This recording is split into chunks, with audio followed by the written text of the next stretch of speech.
सुप्रभात। मैं डॉक्टर विभूति भूषण, सहायक प्राध्यापक, प्राचीन भारतीय इतिहास विभाग, SNS RKS कॉलेज सहरसा, आप लोगों का स्वागत करता है। आज मैं आप लोगों को समुद्रगुप्त के बारे में बताऊंगा। मैं पिछले व्याख्यान में चंद्रगुप्त प्रथम के बारे में बताया था।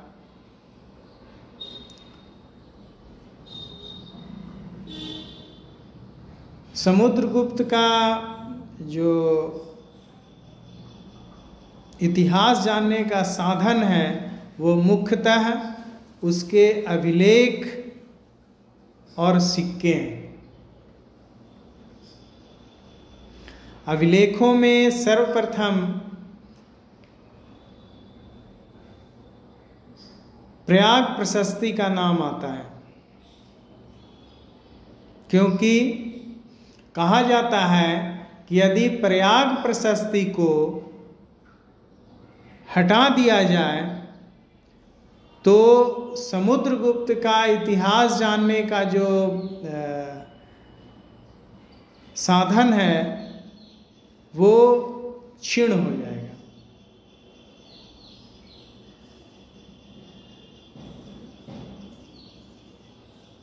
और हमें एकत्रित रूप से उनकी उपलब्धियां, समुद्रगुप्त की उपलब्धियां प्राप्त नहीं होंगी।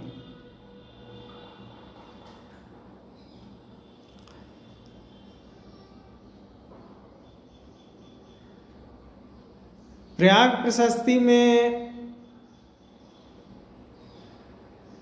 जो वर्णन है उसके बारे में बताने से पहले मैं आप लोगों को ये बतला दूं कि इसे प्रयाग प्रशस्ति क्यों कहा जाता है।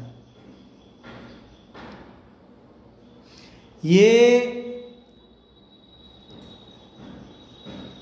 प्रयाग प्रशस्ति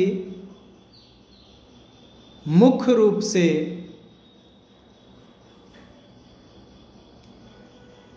सम्राट अशोक के जो अभिलेख हैं उसके नीचे अंकित करवाया गया है। और चूंकि ये प्रयाग में अवस्थित है इसीलिए इसे प्रयाग प्रशस्ति कहा जाता है।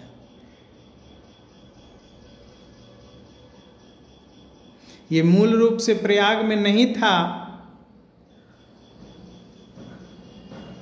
ये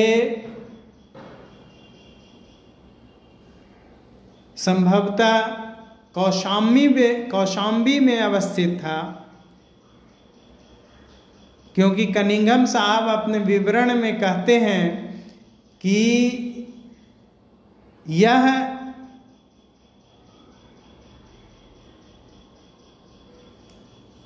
स्तंभ लेख जिस पर लेख अंकित है प्रयाग प्रशस्ति, वो स्तंभ मूल रूप से कौशाम्बी में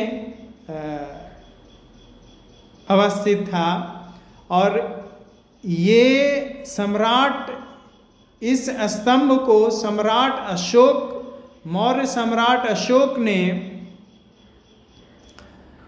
कौशाम्बी के बौद्ध संघों के विभेद को रोकने के लिए उसके महामात्रों को चेतावनी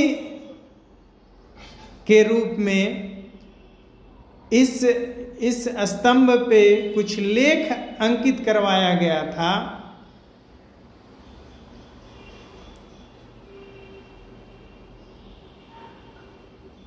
इसी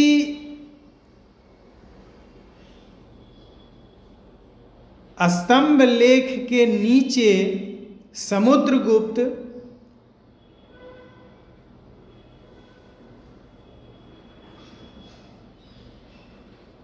समुद्रगुप्त के संधि विग्रहिक सचिव यानी कि युद्ध और शांति का सचिव या मंत्री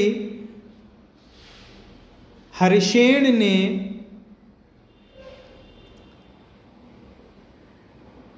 लेख अंकित करवाया था।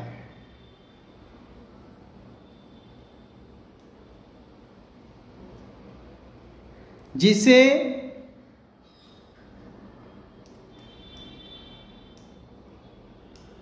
इस स्तंभ लेख पे समुद्रगुप्त के लेख के नीचे अकबर का एक लेख अंकित है और माना जाता है कि मध्यकाल में अकबर द्वारा कौशाम्बी से इस स्तंभ को निकालकर और इलाहाबाद के किले में सुरक्षित रखा गया था और वह अभिलेख या स्तंभ लेख वर्तमान समय में इलाहाबाद में ही अवस्थित है। इलाहाबाद के किले में, इलाहाबाद को प्रयाग भी कहा जाता है, इसलिए इसे प्रयाग प्रशस्ति, समुद्रगुप्त का प्रयाग प्रशस्ति कहा जाता है। कनिंघम साहब इसके प्रमाण, ये अभिलेख इलाहाबाद में नहीं था मूल रूप से, इसके पक्ष में कुछ प्रमाण प्रस्तुत करते हैं और वो कहते हैं कि ये जो अशोक का लेख है वो कौशाम्बी के बौद्ध संघों को चेतावनी देने के लिए उत्कीर्ण करवाया गया था, इसलिए ये लेख कौशाम्बी में ही उत्कीर्ण करवाया गया होगा समुद्रगुप्त द्वारा भी। और इस लेख के बारे में ह्वेनसांग के प्रयाग विवरण में कहीं वर्णन नहीं आता है, जिसके कारण कनिंघम साहब का मत है कि ये मूल रूप से कौशाम्बी में ही था, जिसे मध्यकाल में प्रयाग लाया गया।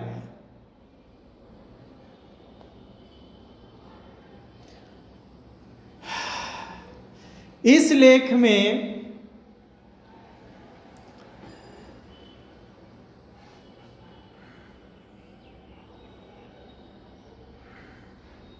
समुद्रगुप्त के उपलब्धियों का वर्णन है, लेकिन कुछ इतिहासकारों का ये विचार है कि ये लेख समुद्रगुप्त के मृत्यु पर्यंत उत्कीर्ण करवाया गया। इस मत के समर्थन फ्लिट महोदय ने किया है, लेकिन वर्तमान साक्ष्यों से ऐसा प्रतीत होता है कि ये समुद्रगुप्त के मृत्यु के पहले का लेख है, बल्कि मृत्यु के बाद का लेख नहीं। अर्थात समुद्रगुप्त के जीवन काल का ही लेख है, क्योंकि इसमें समुद्रगुप्त की मृत्यु की तिथि अंकित नहीं है, जिससे ऐसा लगता है कि यदि समुद्रगुप्त के मृत्यु पर्यंत ये लेख अंकित किया जाता तो उसमें मृत्यु का तिथि अंकित जरूर रहता। दूसरा, समुद्रगुप्त अपने जीवन के उत्तरार्ध में एक अश्वमेध यज्ञ किया था, जिसकी चर्चा वो कई जगहों पर किया है, अपने सिक्के भी चलाए हैं अश्वमेध यज्ञ प्रकार के। तो यदि ये अभिलेख उसकी मृत्यु के बाद का होता तो अश्वमेध यज्ञ की चर्चा समुद्रगुप्त जरूर करवाता। इससे भी ऐसा लगता है कि समुद्रगुप्त के मृत्यु के पहले की ये रचना है। फिर अभिलेख के अंत में रचनाकार कहता है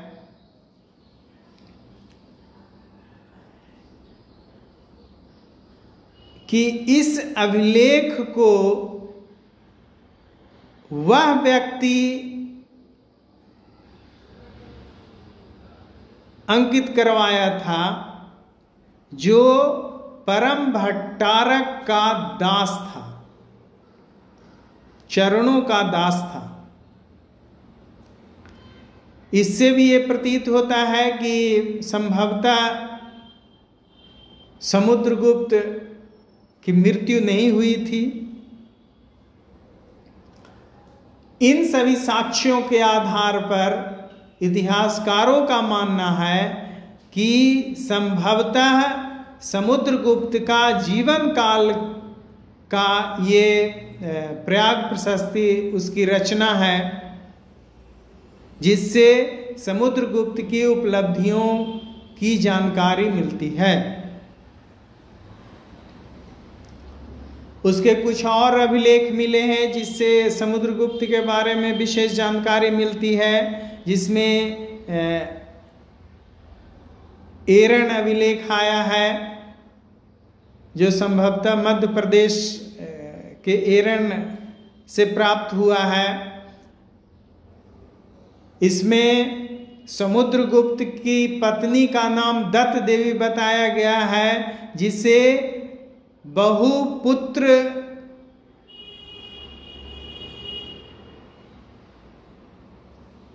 वाली पत्नी कहा गया है।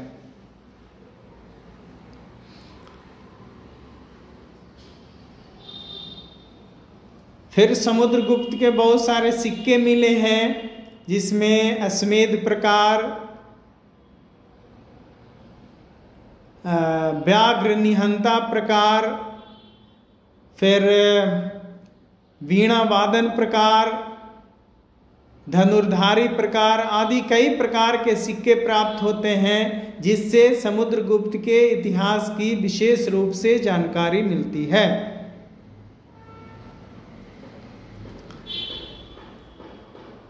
प्रारंभ में प्रयाग प्रशस्ति में कहा गया है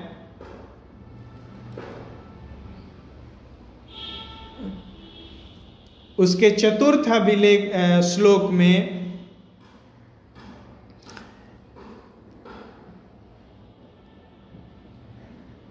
कि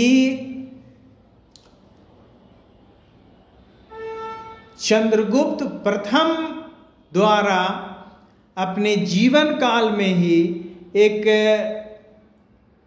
सभा बुलाई गई थी और इस भरी सभा में समुद्रगुप्त को गले लगाकर उसके पक्ष में अपना राज सिंहासन छोड़ दिया था, जिससे सभासदों की जो परिषद थी उसके मंत्री लोग बहुत प्रसन्न हुए, लेकिन राजकुल के लोगों को दुख हुआ।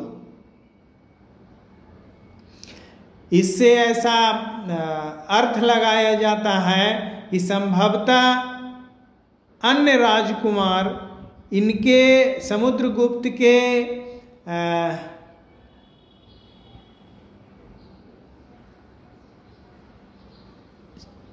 समुद्रगुप्त को चंद्रगुप्त द्वारा अपना उत्तराधिकारी का चयन करना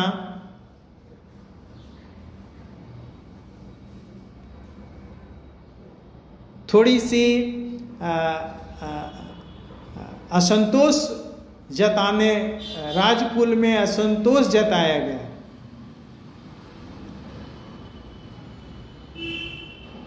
और कहा जाता है कि इसके समुद्रगुप्त के विरुद्ध राजकुल के कुछ राजकुमार विद्रोह शुरू कर दिया था, जिसका नेतृत्व कांच नामक राजकुमार ने किया था। और ये कांच नामक व्यक्ति का, राजकुमार का कुछ सिक्के भी मिले हैं, जिसके अग्रभाग पर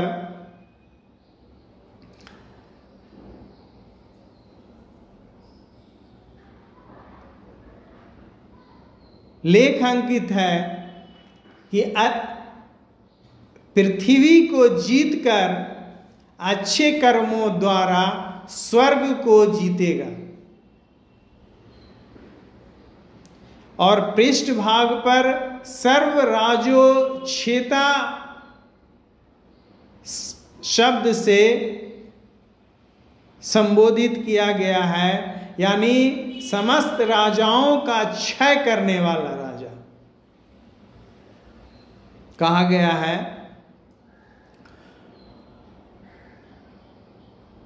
और इसी तरह के वाक्यों का प्रयोग समुद्रगुप्त के कुछ सिक्के और प्रयाग प्रशस्ति में भी किए गए हैं। समुद्रगुप्त के अश्वमेध यज्ञ प्रकार के सिक्के में कहा गया है कि वह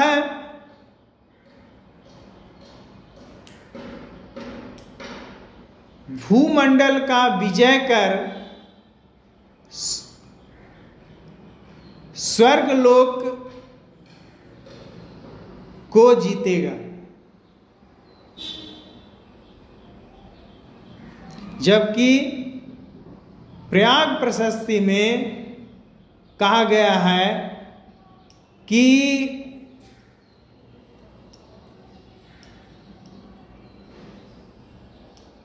समुद्रगुप्त के समस्त पृथ्वी विजय के पश्चात उसकी कृति इंद्रलोक में पहुंच गई थी।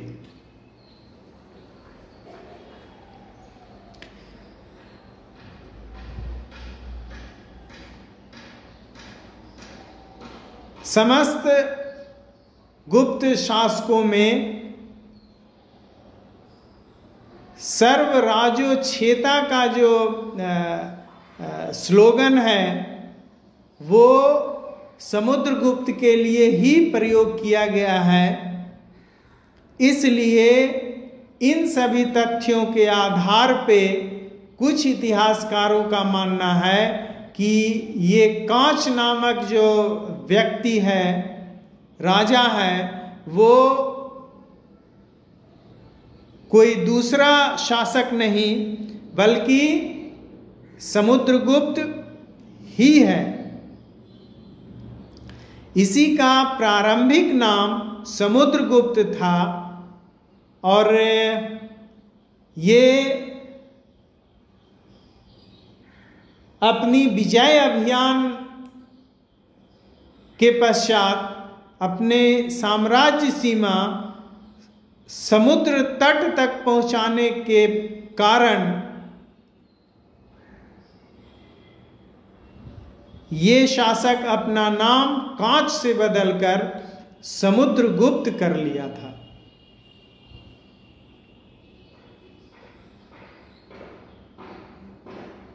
क्योंकि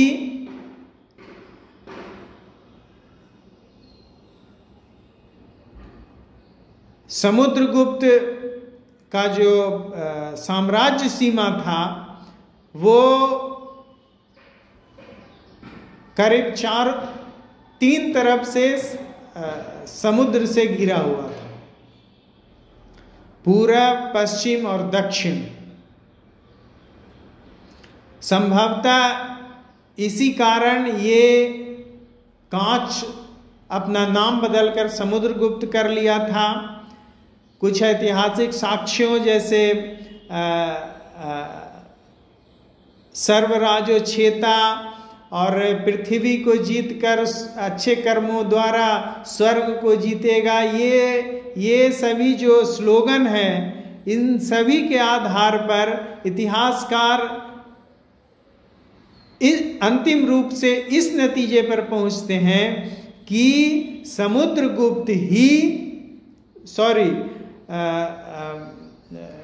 कांच ही समुद्रगुप्त है।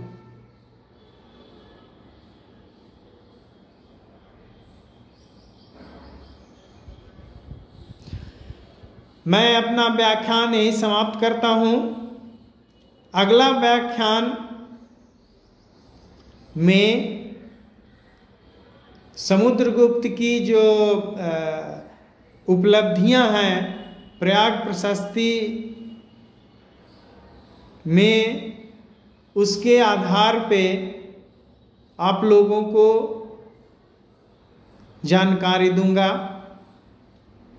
तब तक के लिए धन्यवाद। जय हिंद, जय भारत।